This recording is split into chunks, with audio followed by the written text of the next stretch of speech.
Dores de cabeça repentinas, sem causa alguma em crianças, podem ser motivo de alerta para o câncer infantil. Hoje é o Dia Nacional de Combate à Doença em Crianças e eu recebo no estúdio a oncologista, a doutora Ana Beatriz Neves do Amarano. Beatriz, bom dia, obrigada por ter vindo, viu? Bom dia, Mônica. Eu que agradeço a oportunidade de falar sobre um assunto tão importante. Exatamente, que às vezes as pessoas têm até medo de conversar, mas é importante. Eu citei um dos sintomas, as dores de cabeça, assim, repentinas, constantes e sem nenhuma causa. Podem indicar algum problema?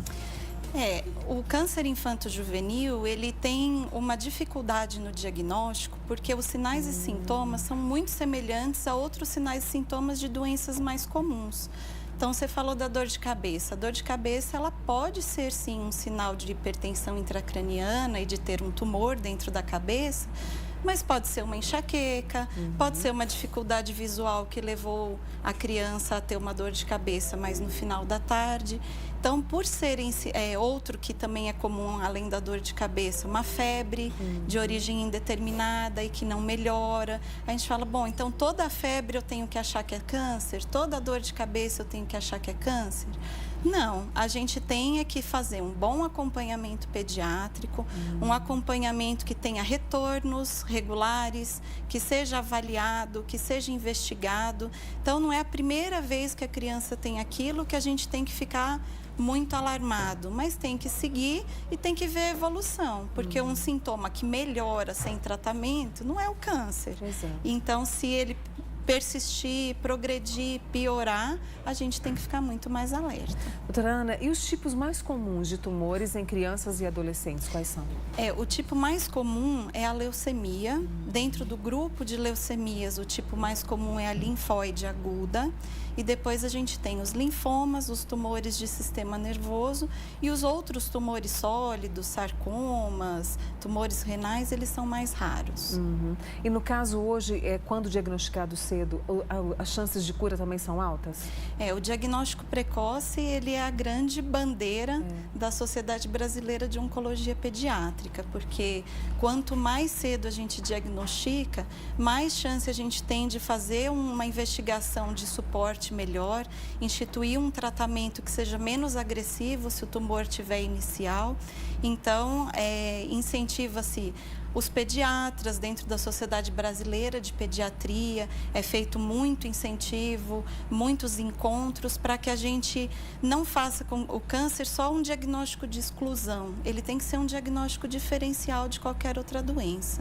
Ele tem que ser preciso ali, né? E tem que ser lembrado, né? Então, assim, são doenças raras, a gente sabe que o número de casos não é tão grande assim, mas o que nos preocupa muito é que a primeira causa de morte entre 0 e 19 anos, no Brasil e especificamente na região que a gente está, que é a Sudeste, é a primeira causa de morte fora causas externas, né, de acidentes. Então, pode ser raro, mas o raro mata. O raro mata. Então, a gente fica muito preocupado, incentiva muito que as pessoas se voltem a esse diagnóstico e não pensem em tudo e, por último, vá lembrar do câncer. Não, que faça esse caminho que você disse. O acompanhamento pediátrico, por isso, é tão importante nessa fase, nessa faixa. Antes de ser oncologista pediátrica, eu sou pediatra, né? Então, assim, uma puericultura bem feita, sem aquela cultura de só levar a criança no pronto-socorro quando ela tiver alguma coisa. Então, levar para pesar, levar para medir, levar para ver o que foi alterado nos últimos meses, que isso se chama puericultura. A puericultura é indispensável para qualquer criança, né? Então, dentro dessa puericultura, o pediatra que já conhece a rotina da criança é o mais indicado para perceber se alguma coisa mínima se alterou. Isso nos exames. Agora, de repente, a criança, como que os pais podem ficar alertas, né, em relação a isso? Perceber que alguma coisa não está muito bem com a criança. Os pais, eles são os que mais acompanham o dia a dia da criança. As crianças menores, elas são até muito mais vistas, porque eles que dão banho, eles que trocam, eles que põem a roupinha. Então, eles conseguem perceber alguma manchinha, algum comportamento, palpação, né? Às vezes algum carocinho que aparecer ou no pescoço, pescoço ou em alguma outra parte do corpo. O importante é observar. Eu acho que a família não pode ter essa carga de ser responsável pelo diagnóstico, mas observar e insistir numa avaliação. Porque também, por exemplo, caroço no pescoço, que eu falei agora, né? A maioria das crianças tem, porque às vezes uma dor de ouvido, uma dor de garganta dá um caroço no pescoço. Então, não é esse que é o câncer. O câncer é aquele caroço no pescoço, que continua crescendo, que não melhora, acompanhado de alguma outra coisa, uma perda de peso, uma febre. Então, a gente precisa investigar. Creio eu que todas as doenças precisam, né? Então, a gente precisa mandar a criança para acompanhamento e não negligenciar qualquer tipo de diagnóstico. E aí, quando for necessário, quando o diagnóstico for positivo, o tratamento com crianças, ele é mais tranquilo?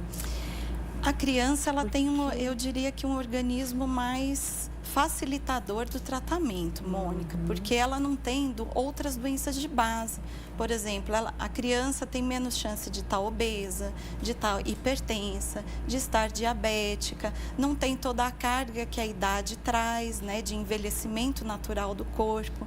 Então, ela tem, eu diria, uma caixa mais resistente, né? Então, ela aguenta mais e se recupera mais rápido.